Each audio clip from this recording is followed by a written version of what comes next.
Developing now at 5, another wild ride off a dangerous strip of State Route 88. For the third time in just a week, an SUV goes right off the side of a cliff on a curvy road, landing in Canyon Lake. We're just getting those brand new images of the moments after that SUV plunged right into the water. An accident that just keeps happening over and over again. But this time, several teens were inside. ABC 15's Raquel Cervantes reports from milepost 209 right by Canyon Lake.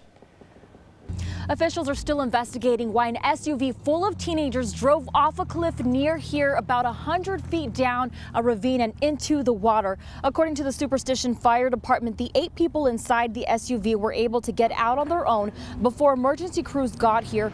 2 people were flown out to trauma hospitals and 2 others taken by ambulance. We're told their injuries were not life-threatening. Divers had to wait until they had sunlight to make sure no one else was underwater. This morning, crews got the SUV out of the water, and the roads here can be dangerous, narrow and curvy, no guardrails in many spots, so emergency crews remind drivers to be extra careful. This canyon is in a remote location and the terrain is very rugged. As you can see, it made it a very difficult rescue for emergency crews. Reporting on State Route 88 near Canyon Lake, Raquel Cervantes, ABC 15, Arizona. And DPS just sending us this new information. They say the 16-year-old driver made a sharp turn, and when the tires slipped down the slope, one of these teenagers suffered a fractured pelvis.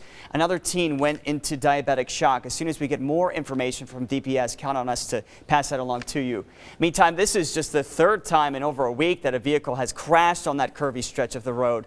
Last week, a 47-year-old woman was driving too fast while trying to pass another car. She lost control and ended up plummeting some 275 feet into the ravine. She escaped, thankfully, with only cuts and bruises. Then just days later, a van also flew off the road and down the cliff. DPS says distracted driving is to blame in that case. The driver apparently was trying to look at directions on her cell phone